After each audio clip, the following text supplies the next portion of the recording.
Bismillahirrahmanirrahim. Assalamualaikum warahmatullahi wabarakatuh. Alhamdulillahi rabbil alamin. Wassalatu wassalamu ala sayyidil mursalin wa ala alihi wa ashabihi wa man tabi'ahu ila yaumiddin.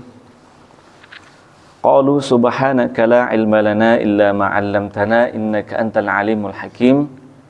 Allahumma faqihna fid din wa 'allimna at-ta'wil wa'allimna at-tafsir wa'allimna al-Qur'anil Karim ya Rabbal Alamin. Bapak Ibu hadirin hadirat yang sekali lagi insyaallah mudah-mudahan kita semuanya benar-benar mengharapkan ridhonya Allah Subhanahu wa taala, dan insyaallah ridho Allah dan rahmat Allah Subhanahu wa taala selalu membersamai langkah-langkah kita yang mulia ini, amin ya Rabbal Alamin. Alhamdulillahirabbil alamin, tentu dengan mengawali kesyukuran kita kepada Allah Subhanahu wa taala biqaulil hamdulillah, dengan mengucap alhamdulillahirabbil alamin, yang kemudian alhamdulillah ini tidak hanya terhenti pada tatanan lisan kita saja.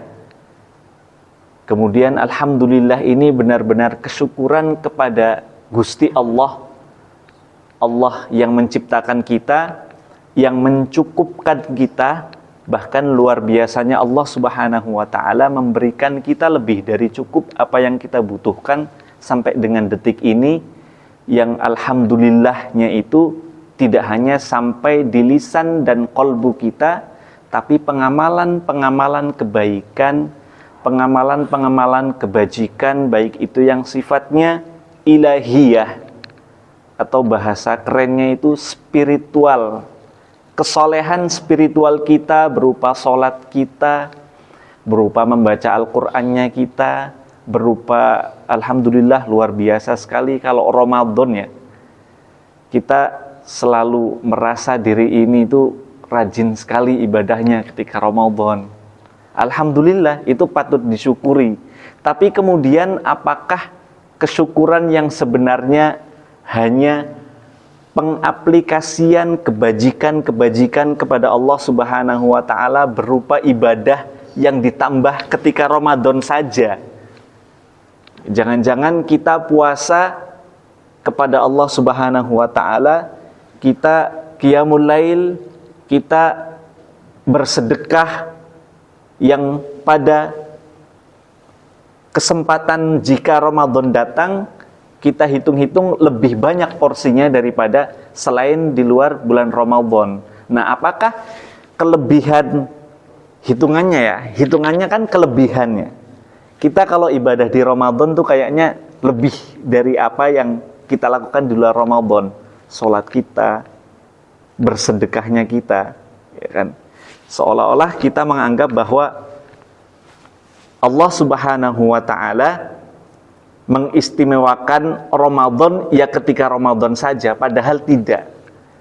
Maka kemudian kesyukuran kepada Allah Subhanahu wa taala biqaulil hamdulillah, dengan mengucap alhamdulillah, lalu pengejawantahan dari kesyukuran berupa melakukan kebaikan-kebaikan, kebajikan-kebajikan yang sifatnya spiritual atau ilahiyah, sholat kita, membaca Al-Quran kita, sedekah kita, zikir-zikir kita yang sifatnya kepada Allah Subhanahu wa ta'ala itu dengan lebih, dengan hanya mengharap ridhonya Allah Subhanahu wa ta'ala atau belum. Maka Allah Subhanahu wa ta'ala sebenarnya sudah mengingatkan bolak-balik kepada kita melalui ayat yang sekali lagi sudah kita hafal di luar kepala. Ya ayyuhalladzina amanu kutiba alaikumusshiyam. Mengapa amanu diletakkan di depannya as-shiyam? Karena sebenarnya as-shiyam atau puasa itu dibekali oleh amanu terlebih dahulu, dibekali oleh iman kepada Allah Subhanahu wa taala dahulu, baru kemudian as-shiyam itu akan menjadi pengejawantahan dari iman yang sebenar-benarnya iman. Jadi sebelum puasa kita sudah bersiap menerima apapun konsekuensi yang sudah Allah berikan berupa aturan-aturan di dalam puasa. Tidak boleh makan, tidak boleh minum, kita sudah siap. Atau yang membatalkan pahala puasa, tidak boleh berbohong misalnya, tidak boleh bahkan berpikiran buruk terhadap orang lain misalnya, apalagi berbicara keburukan orang lain. Maka hal-hal seperti ini secara rinci sudah dijelaskan. Ini dapat membatalkan pahala puasa. Kalau makan, minum, kemudian mohon maaf berhubungan suami istri, itu kan membatalkan puasanya. Tapi ada hal yang sifatnya antara kita dan Allah yang tahu, yaitu yang membatalkan pahala puasa. Maka Allah memberikan edaran kepada kita bahwa amanulah antum yang mengaku beriman kepada Allah Subhanahu wa taala, berimanlah dengan sungguh-sungguh. Maka kemudian segala aktivitas ukhrawinya itu tadi, salat kita, sedekah kita, yang kita rasa ketika Ramadan ini lebih banyak daripada di luar bulan Ramadan. Nah, maka ini akan menjadi ibadah kepada Allah Subhanahu wa taala yang tidak karena datangnya Ramadan gitu loh, tapi karena bahasa Inggrisnya itu karena tresno kalian Gusti Allah, because I love Allah Subhanahu wa taala. Kenapa saya melakukan sholat? Ya karena Allah Subhanahu wa taala, bukan karena Ramadan kemudian pahalanya dilipat gandakan, bukan karena Ramadan sedekah pahalanya menjadi berlipat-lipat, bukan. Bukan karena Ramadan. Maksud Allah, Ramadan bulan yang sangat mulia. Sungguh itu diakui di dalam Al-Qur'an bahkan. Namun tujuan kita berpuasa, beribadah ketika Ramadan itu diberikan banyak kemuliaan, supaya apa? Supaya menjadi bekal keimanan kita setelah bulan Ramadan lewat. Maka jangan heran kalau kita puasanya dari tahun ke tahun kok kayaknya ya sama aja. Tahun kemarin puasa kayak gini, tahun ini ya kayak tahun kemarin, tahun depan masih kayak tahun ini gitu. Padahal kita ngakunya di akhir Ramadan tuh nangis-nangis minta bertemu dengan bulan Ramadan yang akan datang. Itu wallahu a'lam, ada anekdot, ada keluean, ada ada sindiran dari beberapa ulama itu menganggap bahwa orang yang mengaku beriman tapi puasa Ramadannya, sedekahnya, sholatnya, dan ibadah-ibadah lainnya itu rajin tok ketika Ramadan, karena Ramadan ini dilipat gandakan. Itu kata ulama, itu orang-orang yang gaplei, orang-orang yang menipu dirinya sendiri, menganggap bahwa amalannya itu diterima oleh Allah Subhanahu wa ta'ala. Padahal Allah Subhanahu wa ta'ala sudah ingatkan di dalam ayat amanu kutiba alaikumusiyam.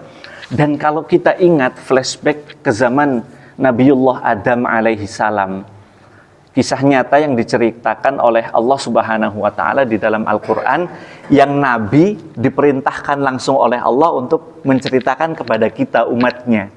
Ayatnya itu watslu alaihim naba'a bnai bil haqq, watslu alaihim naba'a bnai adama bil haqq idh qarraba qurbanan fatuqubbila min ahadihima walam yutaqabbal minal akhar. Watslu alaihim, kata ahli tafsir At-Tabari misalnya, watslu alaihim naba'a bnai Adam, mengartikan, menafsirkan bahwa Nabi Muhammad diperintahkan langsung oleh Allah Subhanahu wa ta'ala untuk utslu alaihim, ceritakanlah kepada umatmu wahai Muhammad sallallahu alaihi wasallam, naba'a bnai Adam, kisah nyata, fakta. Nabaun azim itu semacam cerita ini happening banget, supaya jadi pelajaran. Naba'a bnai Adam bil haqq, kisah dua orang anak Adam, Habil dan Qabil. Idh qarraba qurbanan fatuqubbila min ahadihima walam yutaqabbal minal akhar. ketika dua anak Adam ini, Habil dan Qabil, diperintahkan oleh Allah Subhanahu wa taala untuk mengedepankan sebuah kurbah.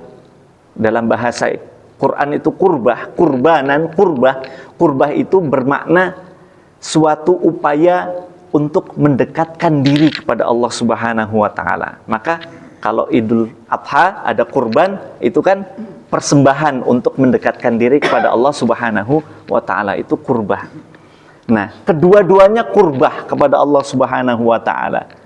Dan riwayat yang sahih itu nggak ada yang satunya buruk, yang satunya baik, yang dikasihkan nggak ada. Semuanya baik. Habil memberikan hasil dari apa yang dia punya yang terbaik. Begitupun juga Qabil. Ya, yang satunya memberikan hasil bumi terbaiknya, yang satunya memberikan hasil ternak terbaiknya. Untuk apa? Untuk kurbah, upaya mendekatkan diri kepada Allah Subhanahu wa taala. Nah, namun fatuqubila min ahadihima walam yutaqabbal minal akhar. Yang satunya diterima oleh Allah Subhanahu wa taala mendekatkan dirinya atau ibadahnya. Walam yutaqabbal minal akhar, tapi sayangnya yang satunya tidak diterima oleh Allah Subhanahu wa taala.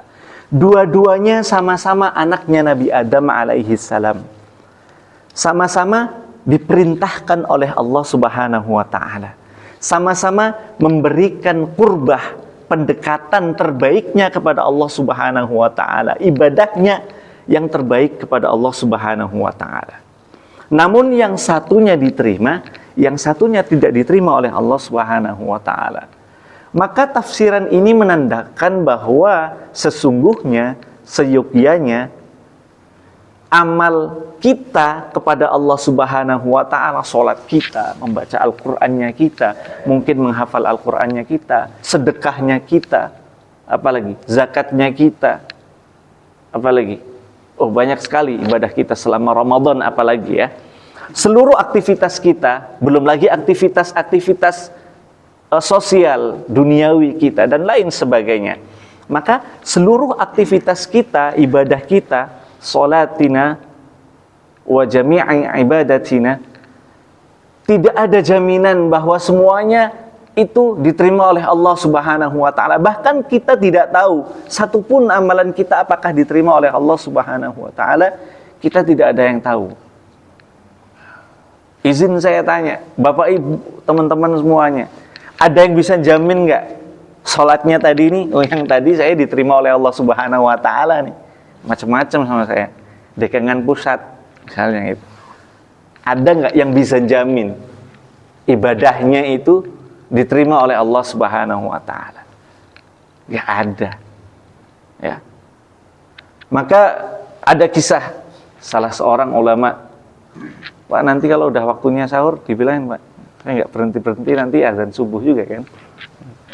Silakan, Pak. Siap. Ada satu kisah guru kami di Tarim, beliau Syekh Abdurrahman As-Segaf. Beliau orang kaya banget, serius. Ya, pokoknya kaya banget, rumahnya itu bagus banget. Tapi ulama, ahli tafsir, ahli fikih. Beliau pernah waktu ngaji bilang kayak gini, jika salah satu dari sampean, man minkum ya'rifun anna amali Allah taqabbal minni, barang siapa dari kalian yang tahu salah satu amal ibadah saya diterima oleh Allah Subhanahu wa taala. Bahkan kalau saya bisa tahu satu tasbih itu cuman subhanallah. Kalau saya tahu satu tasbih aja diterima oleh Allah Subhanahu wa taala, ambillah rumah saya. Mobil saya itu buat kalian semuanya. Bahkan warga Tarim semuanya akan saya kasih apapun yang mereka inginkan. Harta saya ambil. Itu kalau saya bisa tahu satu tasbih saja diterima oleh Allah Subhanahu wa taala. Karena nggak ada yang tahu amalannya beliau diterima atau enggak. Akhirnya nggak ada yang dikasih tuh. Hartanya masih punya beliau semuanya. Tapi beliau dermawan sekali. Syekh Abdurrahman Az-Segaf dari Tarim. Maka ini membuktikan bahwa amalan kita kepada Allah Subhanahu wa taala yang mungkin sometimes pada suatu ketika kita merasa, wah, kayaknya sedekah saya ini diterima sama Allah Subhanahu wa taala. Kayaknya sholat kita diterima nih sama Allah Subhanahu wa taala, udah sekhusyuk itu kan. Wallahu a'lam bissawab. Maka kemudian Allah Subhanahu wa taala seringkali mengingatkan kepada kita, apalagi momennya ini kan, judulnya, menyesuaikan judulnya, muhasabah. Kata Sayyidina Ali karramallahu wajhah, hasibu anfusakum qabla an tuhasabu. Maka kita menghitung diri kita sendiri. Nah, musik dulu, biar lewat dulu. Hasibu anfusakum qabla an tuhasabu. Sebelum kita menilai orang lain, kita biasakan menilai diri kita sendiri. Maka muhasabah sebenarnya adalah, pesan pentingnya adalah mengingatkan diri kita bahwa kebiasaan kita itu sukanya menilai orang lain dulu, baru gitu terakhiran. Kita kan kalau mengingat orang lain mahir banget tuh. Wah, orang itu tuh bener-bener pelit banget. Kemarin minjem 100 doangnya nggak boleh. Ya. Kita ngeklaim orang lain pelit. Kita udah memuhasabi orang lain, ya kan? Padahal pesannya hasibu anfusakum qabla an tuhasabu. Bahkan Allah Subhanahu wa taala menguatkan asumsi ini bekal iman ya. Menguatkan pendapat ini dengan ayat Al-Qur'an yang lain. Ayat Al-Qur'annya bahkan diturunkan ketika Ramadan, yang kita tahu bahwa syahrul Ramadan alladzi unzila fihi al-Qur'an hudal linnas. Ada kalimat hudal linnas. Beberapa ahli tafsir seperti As-Sabuni, kemudian Rashid Ridho di dalam Al-Manar itu menjelaskan bahwa syahrul Ramadan alladzi unzila fihi al-Qur'an, kan udah mafhum ya kalimatnya, bahwa bulan Ramadan ini diturunkan Al-Qur'an oleh Allah Subhanahu wa taala. Tujuannya untuk apa? Yang pertama dan yang paling utama adalah hudal linnas, untuk menjadi petunjuk bagi manusia. Saya tanya, kita semua ini manusia bukan? Manusia kan?